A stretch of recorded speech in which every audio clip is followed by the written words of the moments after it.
Dividend चाहिए हर साल? तो कोल इंडिया पर डालिए नजर, वरना बाद में पछताना पड़ेगा। रो 48%, डिविडेंड 45% से ऊपर। कोल इंडिया कोई मामूली स्टॉक नहीं है। कोल इंडिया का परिचय। कोल इंडिया एक केंद्रीय सार्वजनिक क्षेत्र उपक्रम सीपीएसई है, जो कोयला मंत्रालय के अंतर्गत आता है। भारत सरकार की इसमें लगभग 63% हिस्सेदारी है।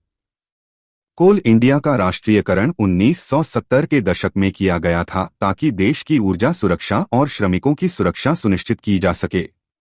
यह कंपनी सरकार के लिए लंबे समय तक एक कैश काउ, अच्छी कमाई देने वाली कंपनी रही है। कोल इंडस्ट्री और वैल्यू चेन की समझ। Non coking coal. भारत के कुल कोयला भंडार का लगभग 90% हिस्सा नॉन कोकिंग कोल है। इसका मुख्य उपयोग बिजली बनाने, पावर जनरेशन में होता है। भारत कोयला उत्पादन में दुनिया का दूसरा सबसे बड़ा देश है। इस कोयले में राख ऐश की मात्रा ज्यादा होती है, इसलिए बेहतर गुणवत्ता के लिए अक्सर आयात करना पड़ता है। Coking coal. यह इस्पात, स्टील बनाने के लिए जरूरी होता है। इसकी कीमत नॉन कोकिंग कोल से ज्यादा होती है। भारत में कोकिंग कोल के भंडार सीमित हैं, इसलिए करीब 85% कोकिंग कोल हर साल आयात करना पड़ता है। कोयले का कुल आयात। भारत अपनी कुल कोयला जरूरतों का लगभग 20 से 25% आयात करता है। कोयले के आयात पर भारत हर साल करीब 3 लाख रुपए करोड़ खर्च करता है। संगठन और संचालन। कोल इंडिया की 11 पूरी तरह से स्वामित्व वाली सब्सिडियरी कंपनियां हैं। यह 8 राज्यों में 84 क्षेत्रों में काम करता है और 313 खदानों का संचालन करता है। 131 अंडरग्राउंड, 168 ओपन कास्ट और अन्य मिक्स प्रकार की। भारत की ऊर्जा जरूरतों में भूमिका। भारत में ऊर्जा की मांग लगातार बढ़ रही है और बिजली उत्पादन के लिए कोयला एक प्रमुख स्रोत है। देश की बिजली जरूरतों का बड़ा हिस्सा कोयले से पूरा होता है और इसमें कोल इंडिया की अहम भूमिका है। आने वाले 5 से 10 वर्षों में अक्षय ऊर्जा, रिन्यूएबल्स, पूरी तरह से कोयले की जगह नहीं ले पाएगी, इसलिए दोनों स्रोतों की जरूरत बनी रहेगी। बेसिक फाइनेंशियल जानकारी। मार्केट कैपिटल 2,41,150 रुपए करोड़। भारत की सबसे बड़ी सरकारी कंपनियों में से एक। करंट शेयर प्राइस 392 रुपए। 52 वीक हाई बटा लो 545 रुपए बटा 349 रुपए। कंपनी ने हाल ही में लो से अच्छा रिकवरी किया है। PE ratio, price to earnings 6.83। बहुत कम वैल्यूएशन पर ट्रेड हो रहा है, यानी स्टॉक सस्ता है। बुक वैल्यू 161 रुपए। बुक वैल्यू के मुकाबले शेयर प्राइस अभी काफी ऊपर है, लेकिन फिर भी पीई के अनुसार अंडरवैल्यूड है। रिटर्न और डिविडेंड। Dividend yield 6.51%। बहुत ही आकर्षक, इनकम के लिए बढ़िया stock. ROCE return on capital employed 48.0%। पूंजी पर जबरदस्त रिटर्न। ROE return on equity 38.8%। Shareholders की इक्विटी पर भी शानदार रिटर्न। फेस वैल्यू 10 रुपए। वित्तीय प्रदर्शन, प्रॉफिट लॉस हाइलाइट्स। मार्च 2022 से मार्च 2024 तक बिक्री में लगातार बढ़ोतरी। 1,38,252 रुपए सीआर, 1,42,324 रुपए सीआर। नेट प्रॉफिट में भी वृद्धि हुई। 31,723 crore rupees FY23, 37,369 crore rupees FY24।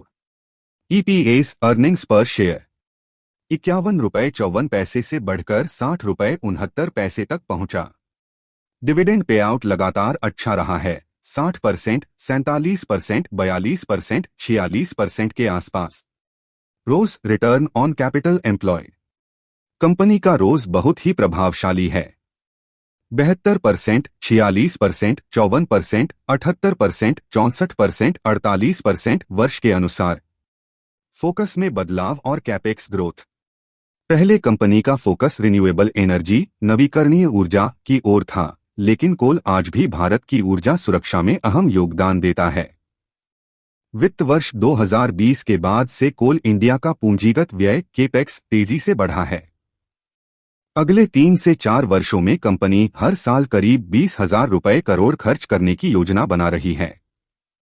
Dividend payout में कमी आई है, जिससे साफ है कि कंपनी अपनी कमाई को दोबारा बिजनेस में लगा रही है। प्रतिस्पर्धा की स्थिति। 2020 में सरकार ने कुछ खदानों के ठेके प्राइवेट कंपनियों को दिए, फिर भी कोल इंडिया का बाजार पर दबदबा बना हुआ है। मुख्य बातें। प्रोस। कंपनी लगभग बिना कर्ज डेट फ्री है। निवेशकों को 6.51% का अच्छा डिविडेंड यील्ड मिल रहा है। कंपनी का रिटर्न ऑन इक्विटी रो बेहतरीन है, पिछले 3 वर्षों में औसतन 48.6%। डिविडेंड पेआउट 45.1% रहा है, जो दर्शाता है कि कंपनी निवेशकों को अच्छा लाभ बांट रही है। कमजोर पक्ष। कॉन्स। पिछले 5 वर्षों में कंपनी की सेल्स ग्रोथ सिर्फ 8.33% रही है, जो कमजोर प्रदर्शन को दर्शाता है। भविष्य की रणनीतियां।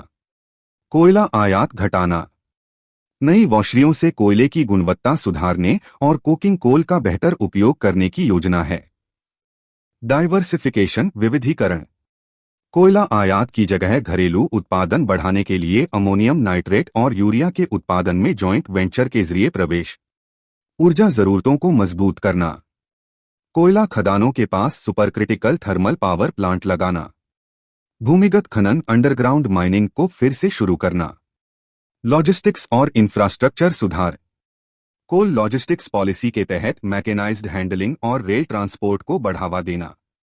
ग्रीन एनर्जी की ओर रुख, ग्रीन एनर्जी में बड़े स्तर पर बदलाव की योजना।